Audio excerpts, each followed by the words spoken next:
اسمهای خانه خانه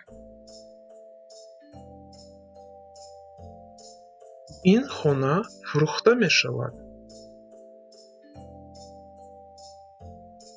در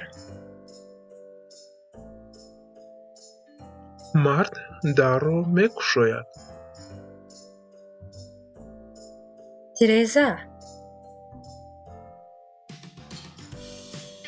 دختر به تیرزه نگاه می کند. دیوار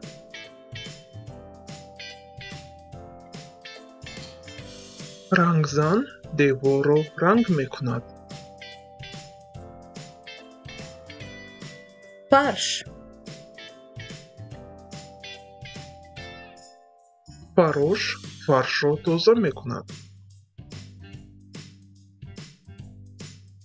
شیفت شیفت این خانه بلند است. زینه‌پایه سکچه به زینه‌پایه می براید. بام کبوترها در بالای بامند. خود را سنجید. کدام از اینها خانه است؟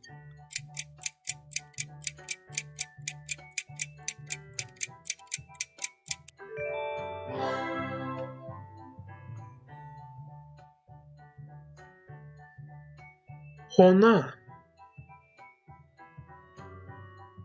کدام از اینها در است؟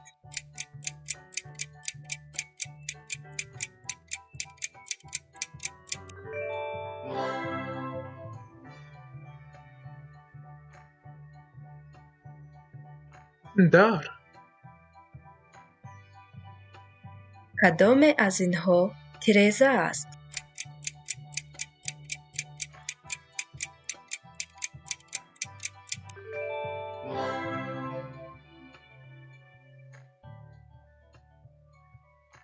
تیرزه کدام از اینها دیوار است؟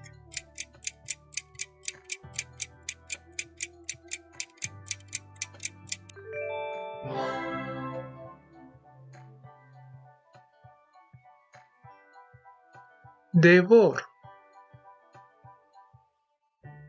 کدام از اینها فرش است؟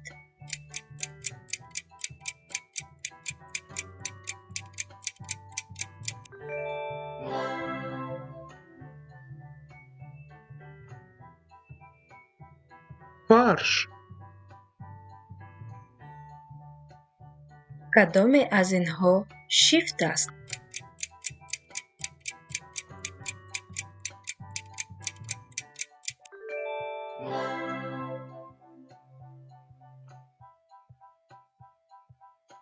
شیفت کدام از اینها زینه‌پایه است؟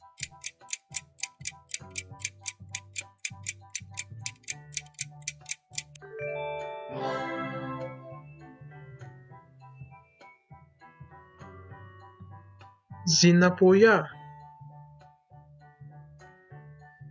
کدام از اینها بام است؟